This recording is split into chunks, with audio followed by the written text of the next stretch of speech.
Hello friends, आप सभी का स्वागत है आज के इतिहास के इस वीडियो में। आने वाली काफ़ी सारी परीक्षाएं अब आपके सामने ही हैं, जैसे यूपीएससी, एसएससी, पीसीएस और रेलवे जैसी परीक्षाएं बिल्कुल आपके सामने ही हैं। तो उसमें ये वीडियो आपके लिए बेहद कारगर साबित होगा, इसलिए इस पूरे लेक्चर को ध्यान से देखिए और समझिए। पाषाण काल को समझने से पहले हमें इसके बैकग्राउंड को समझना होगा, इसकी पृष्ठभूमि को समझना होगा। तो चलिए समझते हैं। चलिए इसे ध्यान से समझिएगा ताकि आप आने वाले एग्जाम में पाषाण काल से संबंधित किसी भी प्रश्न का सटीक और सही उत्तर दे सकें, वो भी कम से कम समय में। तो आइए सबसे पहले हम समझते हैं इतिहास के विभाजन को। इसका विभाजन हमारे इतिहास में जो इतिहासवेत्ताओं ने 3 भागों में इसे किया है। पहला है हमारा प्रागैतिहासिक काल, दूसरा है हमारा आद्य ऐतिहासिक काल और तीसरा है अंतिम ऐतिहासिक काल। चलिए इन तीनों पर हम एक नज़र डालते हैं। तो इसकी शुरुआत करते हैं प्रागैतिहासिक काल से। प्रागैतिहासिक काल मानव जीवन का वह समय है जब मानव जीवन की शुरुआत हुई थी और इतिहासकारों को और पुरातत्ववेत्ताओं को जो प्रमाण अभी तक मिले हैं वो केवल और केवल पुरातात्विक स्रोत ही हैं।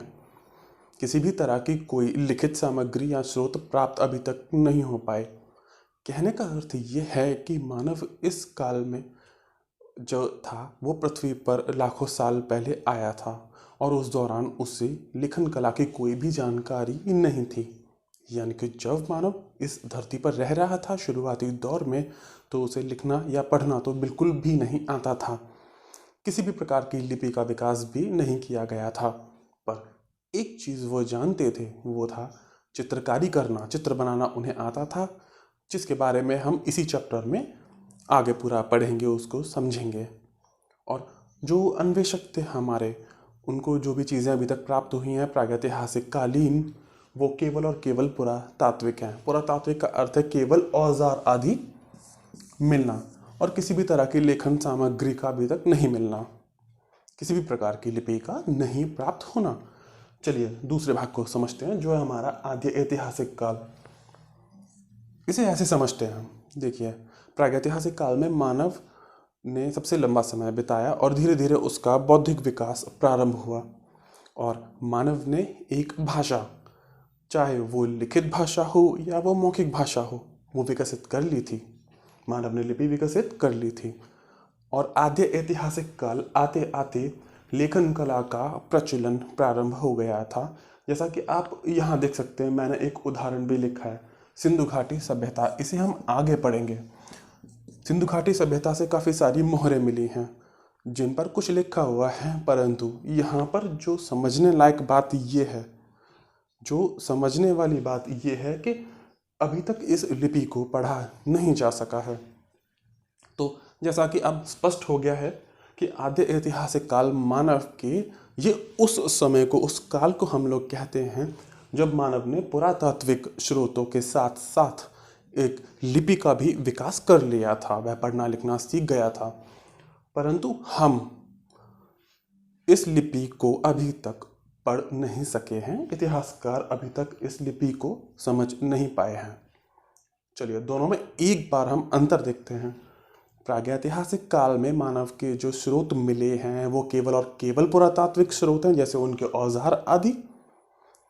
आद्य ऐतिहासिक काल में पुरातात्विक स्रोतों के साथ साथ लिपि भी मिली है, परंतु उस लिपि को पढ़ा नहीं जा सका है, समझा नहीं जा सका अभी तक। और अब तीसरा है हमारा यहाँ पर ऐतिहासिक काल। अर्थात ऐतिहासिक काल में हमें साहित्यिक स्रोत, लिखित स्रोत सबसे ज़्यादा मात्रा में मिलते हैं और उन्हें पढ़ा भी जा सकता है। पुस्तकें हमें मिलती हैं उस काल से संबंधित और साथ ही साथ पुरातात्विक स्रोत भी हमें प्राप्त हो जाते हैं, जैसे भवन वगैरह। और इन्हीं साहित्यिक स्रोतों को हम पढ़ते हैं और उन्हीं से हमें तात्कालिक परिस्थितियों के बारे में हमें जानकारी प्राप्त हो जाती है। तो ऐसे काल को हम ऐतिहासिक काल कहते हैं। तो प्रागैतिहासिक काल में हमने पढ़ा कि किसी भी तरह की लिपि का विकास नहीं हुआ था। आद्य ऐतिहासिक काल में लिपि विकसित तो हो चुकी थी, परंतु उसे पढ़ा नहीं जा सका। और ऐतिहासिक काल में लिपि विकसित थी, पर उसको पढ़ा भी जा सकता है। अब समझते हैं प्रागैतिहासिक काल को। और यहाँ कहानी शुरू होती है अफ्रीका से। जो आदिमानव यानी कि निग्रिटो, जो जनजाति थी मानवों की, उसने दूसरे देशों की तरफ अपना विस्तार प्रारंभ किया और वो पृथ्वी के कई देशों में फैल चुके थे। और यहीं से शुरू होता है हमारा प्रागैतिहासिक काल, जो आज से लगभग 25 लाख ईसा पूर्व हमारा प्रारंभ हुआ। प्रागैतिहासिक मानव भोजन के लिए सिर्फ एक ही चीज़ पर वो निर्भर थे और वो थे पूरी तरह से शिकार करना। वो जानवरों का शिकार करते थे और साथ ही साथ शिकार के साथ साथ भोजन को वो एकत्र कर लिया करते थे। तो जानवरों का शिकार करने के लिए उनके पास केवल और केवल एक ही हथियार था और वो था पत्थर। और यहीं से शुरू होता है हमारा पाषाण काल। पाषाण अर्थात पत्थर, पाषाण काल अर्थात पत्थरों का काल या पत्थरों का युग। उस दौरान हिमयुग चल रहा था, बर्फ ही बर्फ थी चारों तरफ। तो हमारे आदि मानवों का जो सफ़र था, जो कठिन सफ़र था, वो हिमयुग के दौरान 25 लाख ईसा पूर्व में प्रारंभ हो जाता है और आते आते 1000 ईसा पूर्व तक वो बना रहता है। और मानव को जीवित रहने के लिए पत्थरों का उपयोग इस दौरान करना पड़ा। उस काल को हम कहते हैं पाषाण काल।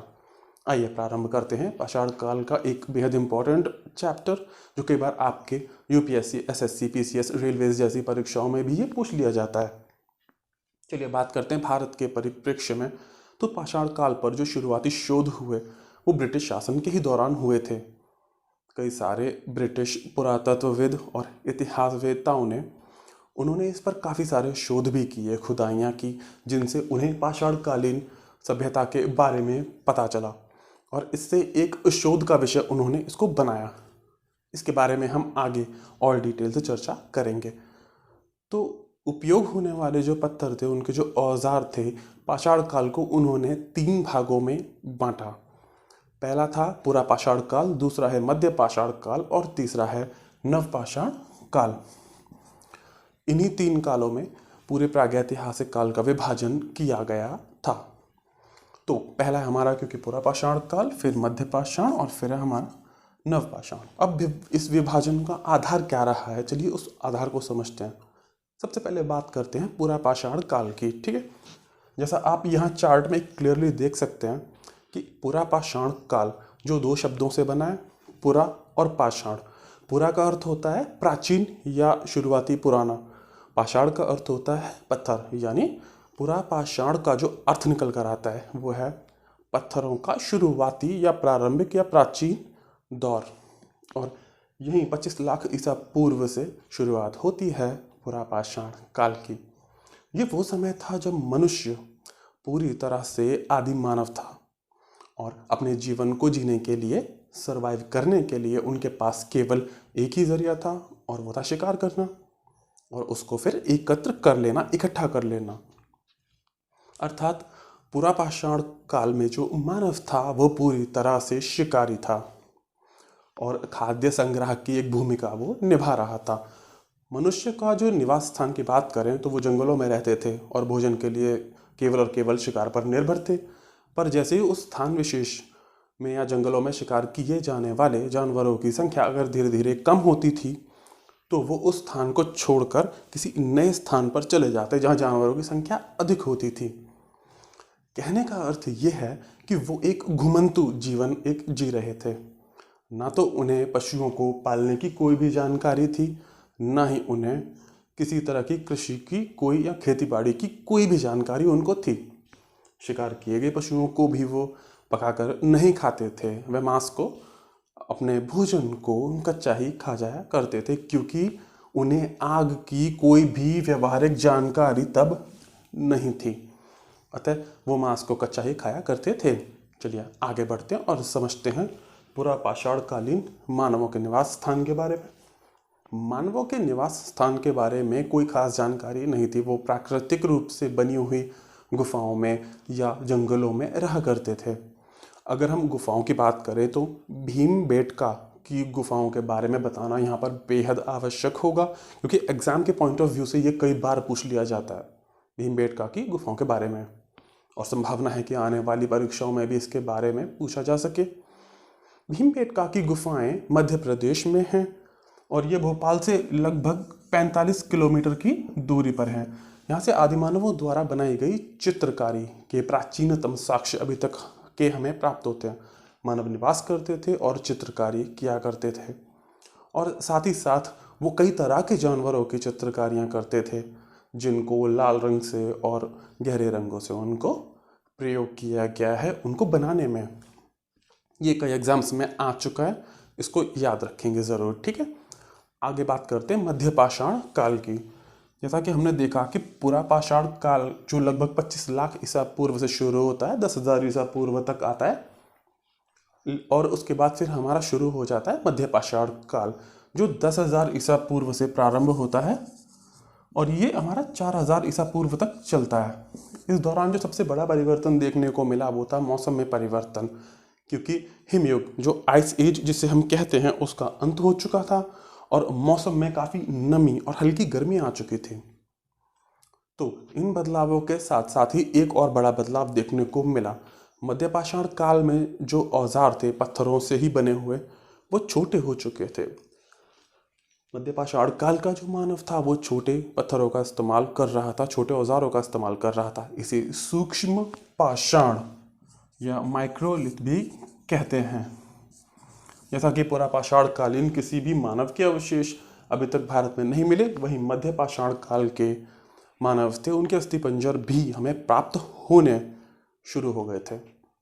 साथ ही जैसे जैसे मानवों का बौद्धिक विकास होना प्रारंभ हुआ, तो मानव ने जहाँ पहले सिर्फ वो एक शिकारी थे और शिकार करते थे, खाद्य का संग्रहण करते थे, मध्य पाषाण काल में मानव ने पशुओं को पालना प्रारंभ कर दिया था। पशुपालन का जो प्राचीनतम साक्ष्य हमें प्राप्त होता है वो मध्य पाषाण काल से ही हमें प्राप्त हो जाता है। तो और जो पालतू बनाया गया पहला पशु था वो था कुत्ता। मनुष्य ने सबसे पहले कुत्ता को पालतू पशु बनाया था। वही शिकार में सहायता करता था, देखा जाए तो सुरक्षा की दृष्टि से भी महत्वपूर्ण था। जहाँ मानव पूरा पाषाण काल में एक शिकारी था और बड़े पत्थरों की सहायता से पशुओं का शिकार करता था अपने भोजन को एकत्र करने के लिए, वहीं मध्य पाषाण काल में एक पशुपालक के रूप में बनकर उभरा। उसके द्वारा इस्तेमाल किए जाने वाले पत्थर के उपकरणों का आकार अब छोटा हो चुका था। तो इस तरह से हमारा जो 10,000 ईसा पूर्व से लेकर 4,000 ईसा पूर्व तक का जो सफ़र चलता रहा मध्य पाषाण काल में, इसमें मानव ने पशुपालन करना प्रारंभ कर दिया था। तो पशुपालन के जो प्राचीनतम साक्ष्य हैं वो कहाँ से मिले? हमें पाषाण युगीन समय से वो मिले हैं। ये महत्वपूर्ण है, ये डायरेक्ट एग्जाम में पूछ लिया जाता है, संभावना है आगे वाले एग्जाम्स में आ जाए। अब 4,000 ईसा पूर्व से हमारा प्रारंभ होता है नव पाषाण काल। जैसा कि नाम से ही जाहिर होता है, नव पाषाण, नव यानी नया, पाषाण यानी कि पत्थर, तो नया पाषाण युग। यहाँ एक बड़ा बदलाव देखने को आया, वो था मानवों द्वारा कृषि का व्यावहारिक प्रयोग। प्रथम जो प्रयोग मानव ने कृषि का करना प्रारंभ किया था वो नव पाषाण काल में ही उन्होंने प्रारंभ किया। तो मानव पशुओं को तो पहले ही पालतू बना चुका था और कृषि का प्रयोग भी फिर उन्होंने शुरू कर दिया था। फसलों को उगाना शुरू कर दिया था और उन्हें उस चीज़ का ज्ञान हो गया था कि बीज से ही वनस्पति बनती है और बीजों से ही फसलों को उगाया या बोया जा सकता है। ये एक क्रांतिकारी दौर था, क्योंकि कृषि के प्रयोग के बाद ही मानव ने फिर एक जगह रहना प्रारंभ कर दिया, अतः एक समाज बनाना प्रारंभ कर दिया, क्योंकि अब कृषि की देखभाल और उसकी सुरक्षा के लिए उसे स्थायी निवास की आवश्यकता महसूस होने लगी थी। क्योंकि फसलों को बचाए रखना और उनकी देखभाल करना जो सबसे ज़्यादा महत्वपूर्ण हो गया था, पत्थरों से बनाए गए जो औजार थे उनके, जिन्हें मानव अब तक बनाते आ रहा था, उनमें जो बदलाव हुए वो थे घिसे हुए पॉलिशदार पत्थर, उनका प्रयोग करना। इसे समझते हैं ये कैसे काम करता है। पहले जहाँ मानव पत्थरों को पहले धीरे धीरे तोड़कर उनमें वो धार बनाया करता था, तो अब उनको दूसरे पत्थरों के साथ घिसकर उनको और ज़्यादा बेहतर बनाना प्रारंभ कर चुका था। तो उनके जो औजार थे वो काफ़ी उन्नत अवस्था में थे और इन्हीं औजारों की सहायता से वो कृषि में इस्तेमाल करते थे, फसलों की कटाई आदि के लिए, और स्थायी निवास भी उन्होंने प्रारंभ फिर कर दिया था।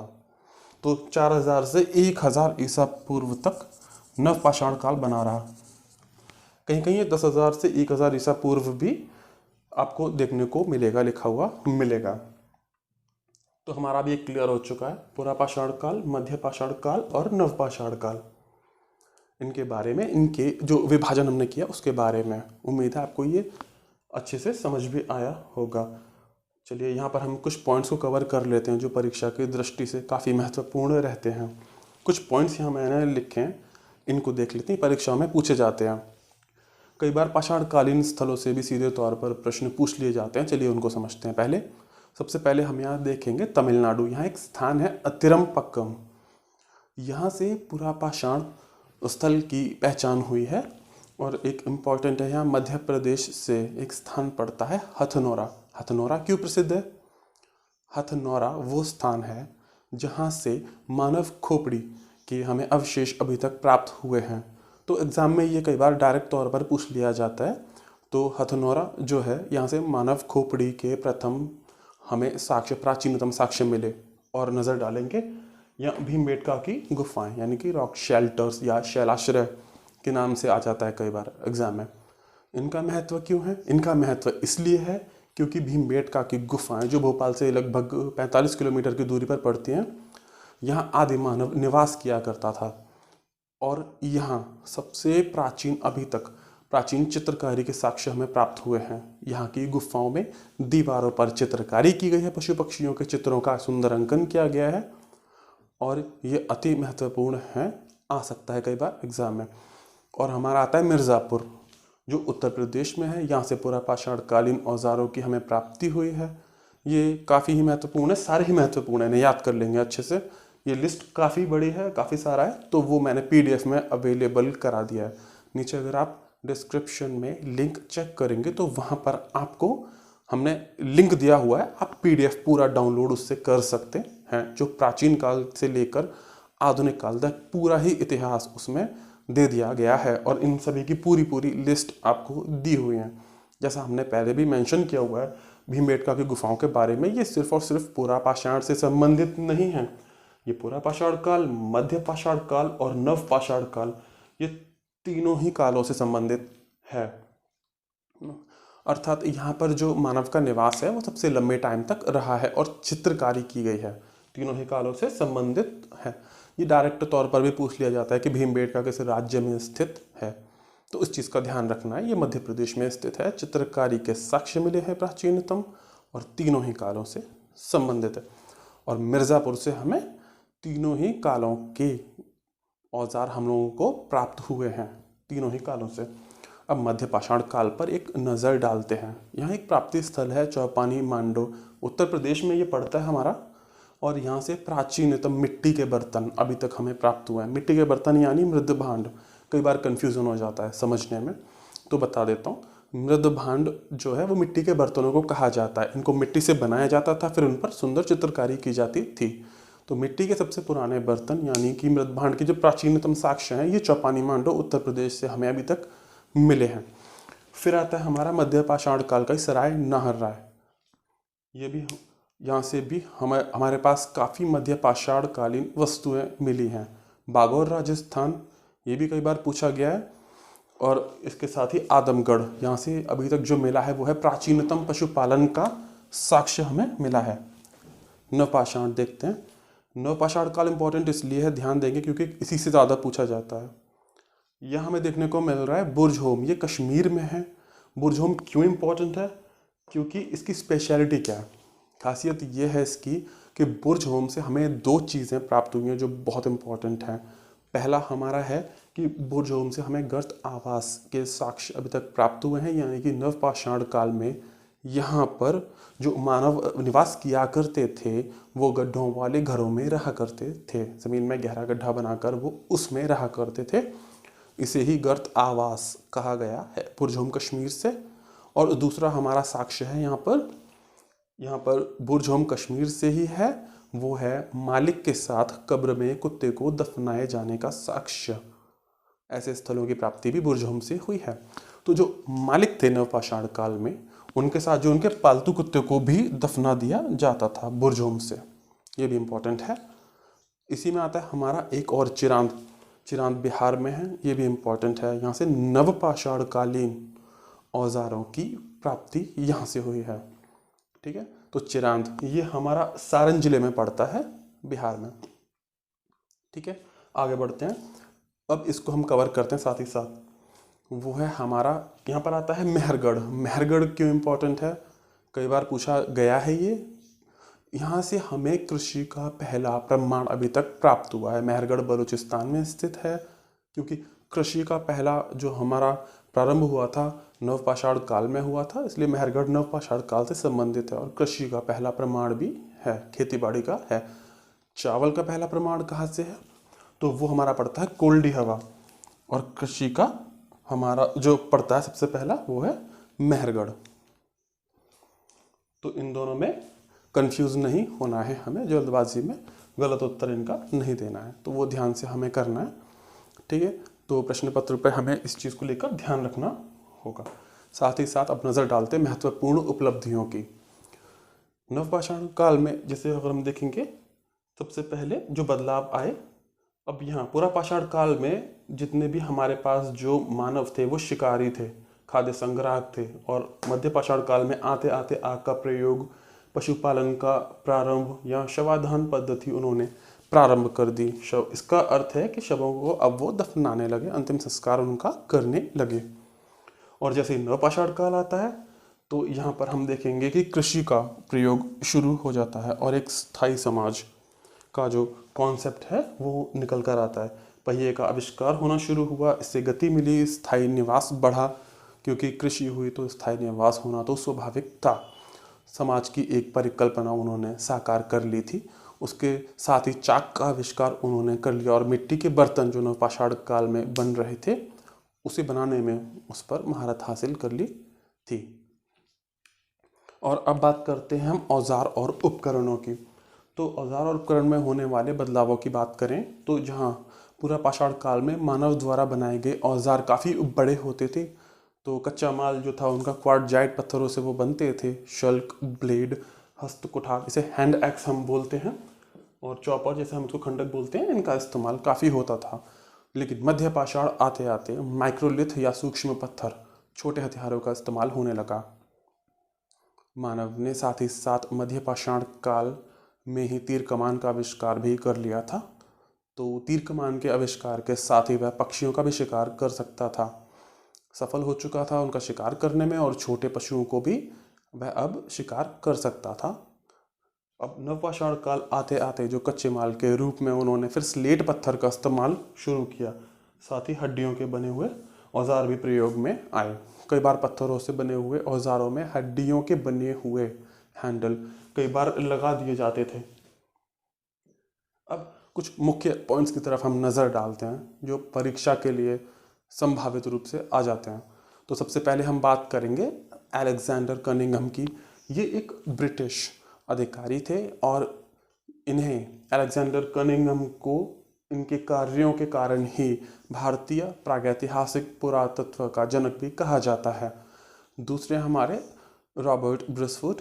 इनका महत्व इसलिए है क्योंकि इन्होंने भारत में पाषाणकालीन जो बस्तियां थीं, जो स्थान थे, जो क्षेत्र थे, उन सभी में इन्होंने खुदाई की, अन्वेषण की शुरुआत की, प्रारंभ किया सन 1863 ईस्वी में। और तीसरे और अंतिम है सर मार्टिमर व्हीलर।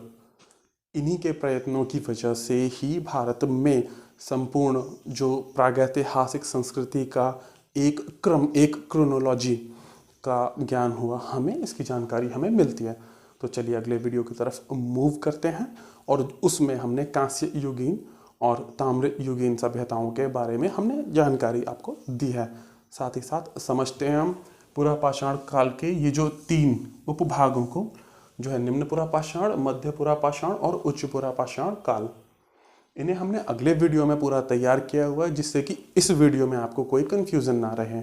साथ ही साथ इसका PDF डाउनलोड करना आप ना भूलें, क्योंकि इन वीडियोस से आपका कॉन्सेप्ट क्लियर हो जाएगा, और जितना भी आपका फैक्ट्स हैं, जितना भी आपका एग्ज़ाम के लिए, वो PDF बुक के माध्यम से आप तैयार कर लीजिए, जिसमें पाषाण काल से लेकर 1947 तक सारा का सारा इतिहास आपको एक ही जगह मिल जाएगा। वीडियो को देखने के लिए धन्यवाद। साथ ही लाइक और सब्सक्राइब करना न भूलें, और दोस्तों के साथ शेयर करें जो तैयारी कर रहे हैं एग्ज़ाम्स की। Thank you.